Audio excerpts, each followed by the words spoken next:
제가 이 이야기를 꺼내면 가끔 그런 말을 하시는 분들이 계십니다. 그래도 손주 보면서 행복하지 않으셨어요? 네, 맞습니다. 행복했던 순간도 분명히 있었습니다. 그래서 더 오래 버텼던 것인지도 모르겠습니다. 저는 올해 62입니다. 아직 몸이 완전히 망가진 나이는 아니지만 그렇다고 뭐든지 다 해낼 수 있는 나이도 아닙니다. 아침에 일어나면 무릎이 먼저 반응하고 허리를 펴는데도 시간이 좀 필요합니다. 그래도 손주를 본다고 하면 몸이 먼저 움직였습니다. 이유요? 가족이니까요. 손주가 태어났을 때를 아직도 잊지 못합니다. 작고 따뜻한 몸을 안았을 때 아, 이제 내가 할머니가 됐구나. 그 생각이 먼저 들었습니다. 이상하게도 책임감이 같이 따라오더군요. 며느리가 처음 아이를 맡기러 왔을 때는 정말 미안했습니다. 어머니, 정말 죄송해요. 잠깐만 봐주시면 안 될까요? 그 말투에 거절할 수 있는 사람은 많지 않을 겁니다. 저도 그중 하나였습니다. 아니, 솔직히 말하면 거절할 생각 자체를 하지 않았습니다. 그래, 내가 볼게. 그 한마디가 그렇게 긴 시간의 시작이 될 줄은 그땐 몰랐습니다.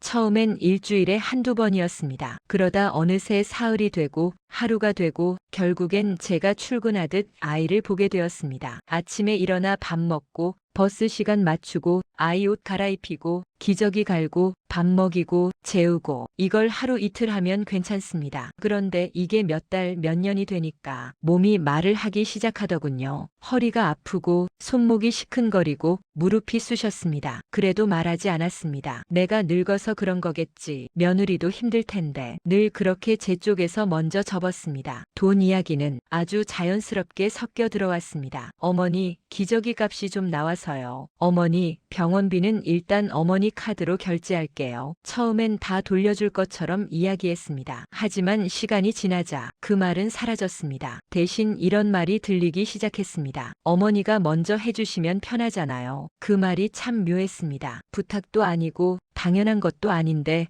어쩐지 거절하면 이상해지는 말이었습니다. 그때도 저는 생각했습니다. 그래도 손주잖아. 이 정도는 할 수 있지. 문제는 그 다음이었습니다. 어느 순간부터 고맙다는 말을 듣지 못하게 됐습니다. 처음엔 우연이라 생각했습니다. 다음엔 바빠서 그렇겠거니 했습니다. 하지만 그 다음에도 그 말은 돌아오지 않았습니다. 대신 이런 말만 남았습니다. 어머니, 아이는 여기 있어요. 어머니, 오늘은 좀 늦을 것 같아요. 그 말들 사이에서 저는 점점 사람이 아니라 기능이 되어가고 있었습니다. 아이를 돌보는 사람, 돈을 먼저 내주는 사람, 늘 거기 있는 사람. 어느 날 문득 거울에 비친 제 얼굴을 보는데 제가 참 낯설어 보이더군요. 내가 언제부터 이렇게 살았지? 그 질문에 바로 답이 나오지 않았습니다. 그저 그때까지만 해도 저는 여전히 믿고 있었습니다. 그래도 우리는 가족이라고. 조금 불편해도 조금 서운해도 끝까지 남는 건 가족이라고. 하지만 그 믿음이 조금씩 금이 가고 있다는 걸 그땐 애써 모른 척하고 있었습니다. 그리고 그 선택이 나중에 얼마나 큰 상처로 돌아올지 아직은 알지 못했습니다. 그때까지만 해도 저는 설마라는 생각을 했습니다. 사람이 사람을 그렇게까지 막 대할 수는 없다고 믿었습니다. 아무리 요즘 세상이 변했다지만, 아무리 며느리와 시어머니 사이라지만 그래도 최소한의 선이라는 게 있지 않겠습니까? 그래서 저는 계속해서 제 마음을 설득했습니다. 애 키우느라 힘들어서 그렇겠지. 직장 다니랴, 집안일 하랴 여유가 없어서일 거야. 조금 지나면 나아지겠지. 그런데요, 사람 마음이라는 게 참 묘합니다. 처음엔 한 번 참으면 되고 두 번째도 넘어갈 수 있고 세 번째쯤 되면 그게 이상한지도 모르게 됩니다. 저는 그렇게 조금씩 당연한 사람이 되어가고 있었습니다. 아침 일찍 집을 나서서 며느리 집으로 가는 길은 언제부터인가 출근길처럼 익숙해졌습니다. 버스를 타고 신호등 앞에 서서 손잡이를 꽉 붙잡고 서 있으면 문득 이런 생각이 들었습니다. 이 나이에 내가 왜 이러고 있지? 하지만 버스가 멈추고 집 앞에 도착하면 그 생각은 금방 사라졌습니다. 현관문을 열면 아이 울음소리가 들렸고 그 소리를 듣는 순간 저도 모르게 발걸음이 빨라졌습니다. 아이를 안아들면 모든 생각이 멈췄습니다. 그 작은 몸이 제 가슴에 닿을 때면 그래, 이 아이 하나 보고 사는 거지. 그렇게 스스로를 다독였습니다. 문제는 그 다독임을 저 혼자만 하고 있었다는 사실이었습니다. 어느 날은 저녁 늦게 전화가 왔습니다. 어머니, 지금 오실 수 있으세요? 목소리는 다급했습니다. 아이를 달래도 울음을 멈추지 않는다고 했습니다. 시간을 보니 밤 9시가 넘었습니다. 그날은 하루 종일 아이를 보고 집에 돌아온 지 얼마 되지도 않았을 때였습니다. 지금요? 제가 조심스럽게 묻자 며느리는 잠시 망설이다가 이렇게 말했습니다. 어머니는 내일 출근 안 하시잖아요. 그 말 한마디가 제 마음을 살짝 긁고 지나갔습니다. 하지만 저는 아무 말도 하지 않았습니다. 그래, 내가 어른이지. 애 엄마가 더 힘들겠지. 그렇게 다시 옷을 입고 택시를 타고 나갔습니다. 아이를 겨우 재우고 시계를 보니 새벽이었습니다. 며느리는 안방에서 깊이 잠들어 있었고 저는 거실 소파에서 등을 웅크리고 누웠습니다. 그날 밤 잠이 잘 오지 않았습니다. 소파가 불편해서가 아니라 마음이 불편했기 때문입니다. 아침이 되자 며느리는 아무 일도 없었다는 듯 말했습니다. 어머니, 아침 뭐 드실래요?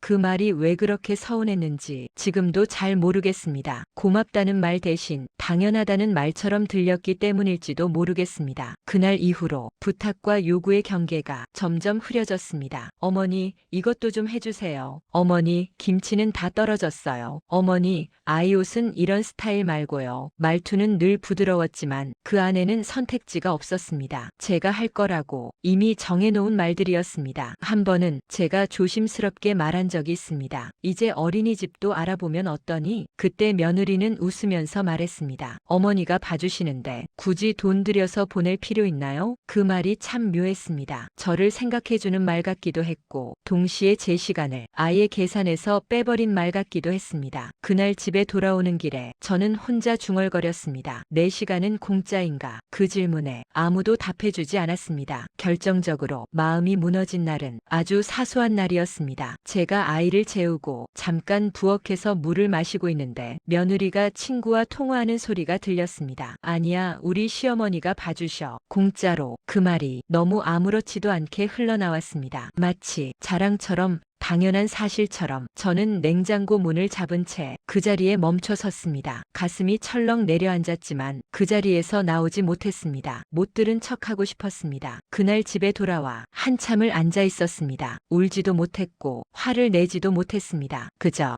나는 그렇게 보였구나. 그 생각만 머릿속을 맴돌았습니다. 그래도 저는 그만두지 못했습니다. 왜냐하면 그때의 저는 아직도 믿고 있었기 때문입니다. 조금만 더 참으면 나아질 거라고, 조금만 더 버티면 알아줄 거라고. 그 믿음이 저를 여기까지 끌고 올 줄은 그때는 몰랐습니다. 사람이 마음을 다치게 되는 순간이라는 게 꼭 큰 사건 때문만은 아닙니다. 오히려 아주 사소한 말 한마디, 아무 생각 없이 던진 말이 그동안 쌓아 올린 것들을 한 번에 무너뜨리기도 합니다. 저에게 그날이 그랬습니다. 그날도 평소와 다르지 않았습니다. 아침 일찍 며느리 집에 가서 아이를 안고 밥을 먹이고 장난감을 치우고 낮잠을 재우고 있었습니다. 아이 얼굴을 보고 있으면 마음이 조금 누그러졌습니다. 그래, 이 아이는 죄가 없지. 늘 그렇게 스스로를 달랬습니다. 점심 무렵이었을 겁니다. 아이를 재우고 나서 잠깐 소파에 앉아 쉬고 있는데 며느리가 집에 들어왔습니다. 평소보다 조금 일찍 퇴근한 날이었습니다. 저는 반가운 마음에 일어나서 말했습니다. 오늘은 좀 일찍 오셨네요. 그런데 며느리는 아이부터 보지 않고 부엌 쪽을 힐끗 보더니 이렇게 말했습니다. 어머니, 반찬은 이게 다예요? 말투는 평범했습니다. 화를 낸 것도 아니었고 짜증을 부린 것도 아니었습니다. 그게 더 아팠습니다. 네, 아이 먹일 것 위주로 했어요. 제가 그렇게 말하자 며느리는 반찬통을 하나 열어보더니 인상을 살짝 찌푸렸습니다. 이런 건 요즘 잘 안 먹어요. 그 말에 저도 모르게 손이 멈췄습니다. 그 반찬 하나를 만들기 위해 얼마나 시간을 들였는지 그 사람은 몰랐습니다. 아니, 알려고 하지 않았겠지요. 잠시 후 며느리는 아주 자연스럽게 말을 이었습니다. 어머니, 그리고 아이 옷 좀 신경 써주세요. 저는 무슨 말인지 몰라 며느리를 바라봤습니다. 어린이집에서 사진 찍은 거 보니까 옷이 좀 촌스러워서요. 그 순간 제 귀를 의심했습니다. 촌스럽다는 말이 이렇게 아무렇지 않게 사람 입에서 나올 수 있다는 게 믿기지 않았습니다. 그 옷은 제가 말을 잇지 못하자 며느리는 태연하게 말했습니다. 아, 어머니가 사주신 거였나요? 요즘 애들은 이렇게 안 입혀요. 그 말이 끝나는 순간 제 안에서 뭔가 뭔가 뚝 끊어지는 소리가 났습니다. 그날 저는 아무 말도 하지 못했습니다. 아이를 안고 있다가 조용히 내려놓고 집으로 돌아왔습니다. 버스를 타고 집에 오는 길에 창밖만 계속 바라봤습니다. 눈물이 나오려고 했지만 그마저도 나오지 않았습니다. 집에 도착해서 신발을 벗고 들어오자 갑자기 힘이 풀려 현관에 그대로 주저앉았습니다. 촌스럽다. 그 말이 계속 머릿속에서 맴돌았습니다. 그날 밤 잠이 오지 않았습니다. 이불 속에서 지금까지 있었던 일들이 하나씩 떠올랐습니다. 아침마다 아이 보러 가던 길,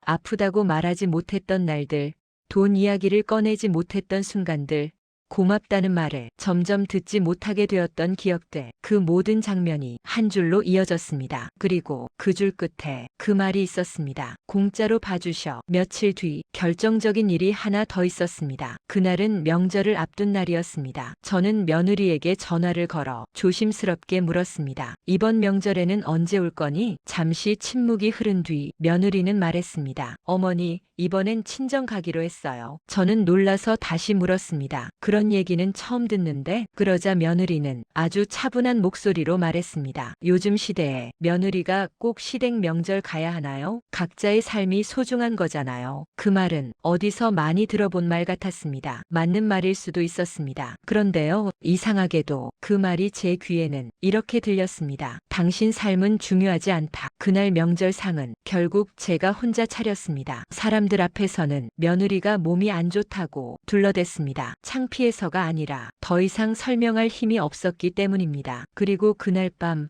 우연히 본 사진 한 장이 제 마음에 마지막 못을 박았습니다. 며느리가 친정 식구들과 함께 밝게 웃고 있는 사진이었습니다. 고급 식당, 정갈한 음식, 행복한 얼굴. 사진 아래에는 이런 글이 적혀 있었습니다. 우리 가족 최고. 그 순간 저는 확실히 알았습니다. 나는 저 가족 안에 포함되어 있지 않다는 것을. 그날 이후로 저는 달라지기 시작했습니다. 아니, 정확히 말하면 달라지려고 애썼습니다. 처음으로 제 마음속에서 이런 생각이 들었습니다. 이제 그만해도 되지 않을까. 사람이 마음을 바꾸는 데에는 대단한 계기가 필요한 줄 알았습니다. 누군가의 사과라든지 눈물 나는 화해라든지 아니면 극적인 사건 같은 것 말입니다. 그런데 아니었습니다. 저의 변화는 아주 조용한 순간에 시작되었습니다. 그날은 아무 일도 없는 평범한 아침이었습니다. 늘 그렇듯 눈을 뜨고 천장을 한참 바라보다가 천천히 몸을 일으켰습니다. 부엌으로 나가 물을 끓이고 커피를 한 잔 탔습니다. 그날따라 커피 맛이 유난히 썼습니다. 컵을 들고 식탁에 앉아 있는데 문득 이런 생각이 들었습니다. 나는 언제부터 이렇게 눈치를 보며 살았을까?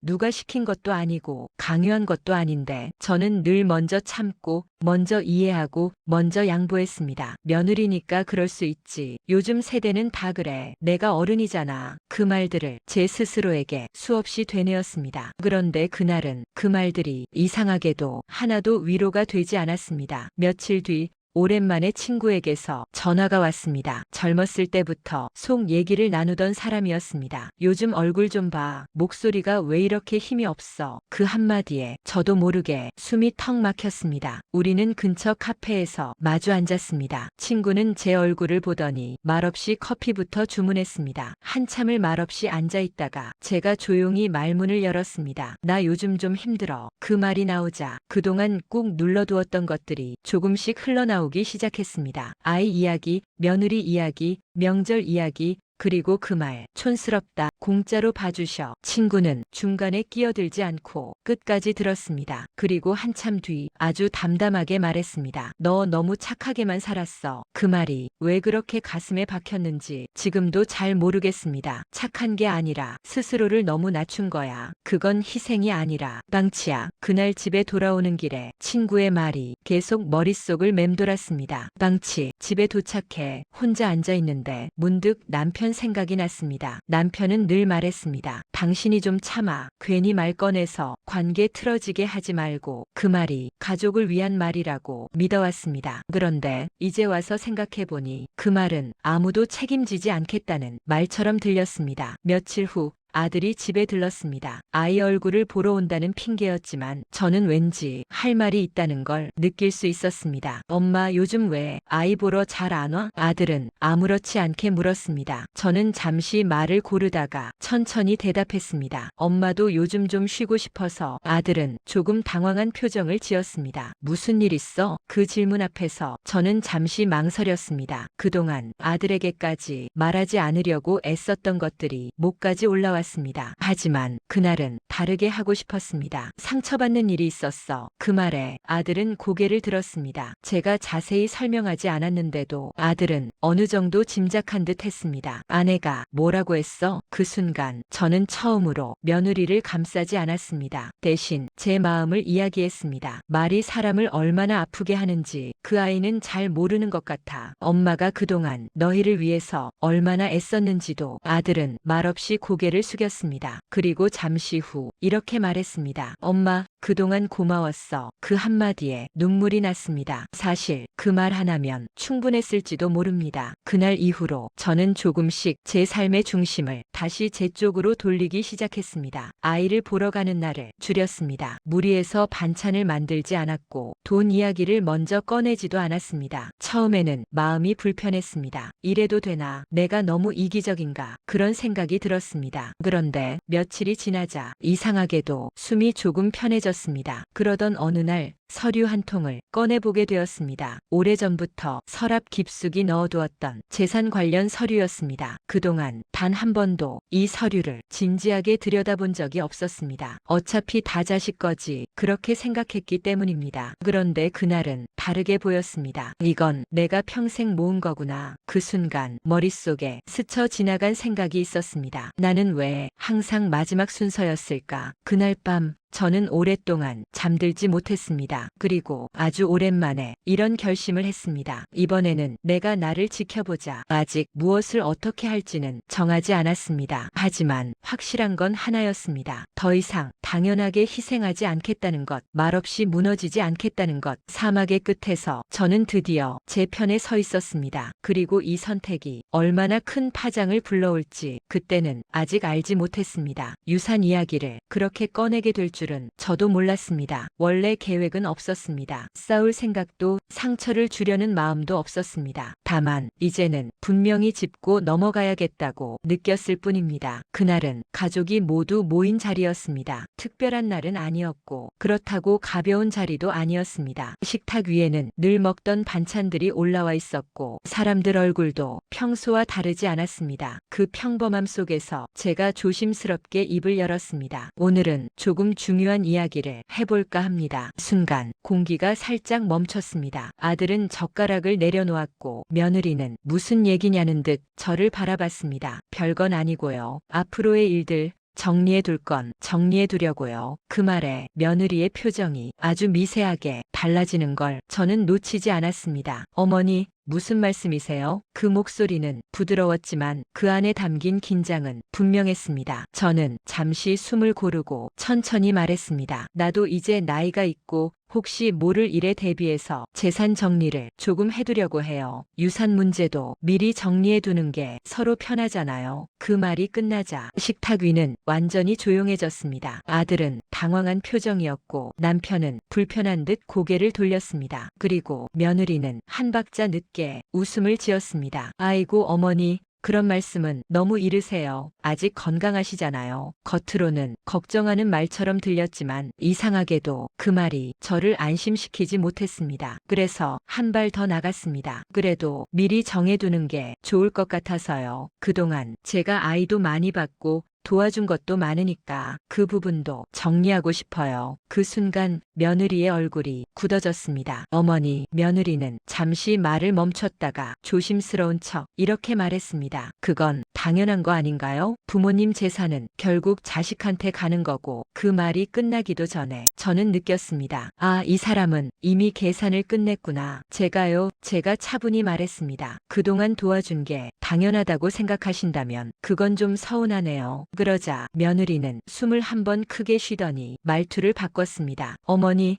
그럼 그동안 도와주신 게 다 계산이었던 건가요? 그 말은 칼처럼 날카로웠습니다. 순간 가슴이 철렁 내려앉았습니다. 제가 이 집에서 어떤 존재였는지 그 말 한마디로 확인하는 기분이었습니다. 계산이 아니라 제가 말을 잇기도 전에 며느리는 고개를 저었습니다. 그렇게 따지실 거면 저희도 생각이 좀 달라지죠. 그때였습니다. 그동안 한마디도 하지 않던 남편이 작게 말했습니다. 그만하자. 그 말은 저를 말리는 말이었지만 저에게는 당신 말은 여기까지라는 선처럼 들렸습니다. 그 순간 마음속에서 무언가가 뚝 끊어졌습니다. 저는 그 자리에서 더 이상 설명하지 않았습니다. 더 이상 이해받으려 하지도 않았습니다. 대신 조용히 말했습니다. 알겠습니다. 오늘은 여기까지 하죠. 그날 이후 며느리는 연락을 줄였고 아이를 데려오는 횟수도 자연스럽게 줄었습니다. 처음에는 마음이 아팠습니다. 역시 내가 잘못했나, 괜히 말 꺼냈나 그런 생각도 들었습니다. 하지만 시간이 지날수록 마음은 오히려 차분해졌습니다. 그리고 저는 실행에 옮겼습니다. 변호사를 찾아갔고 재산 정리를 시작했습니다. 누구에게도 상세히 알리지 않았습니다. 대신 제 뜻을 문서로 남겼습니다. 나를 돌보지 않은 사람에게 내 인생의 결과를 당연히 맡기지 않겠다. 그 결정은 복수가 아니었습니다. 처벌도 아니었습니다. 그저 제 삶에 대한 최소한의 존중이었습니다. 얼마 뒤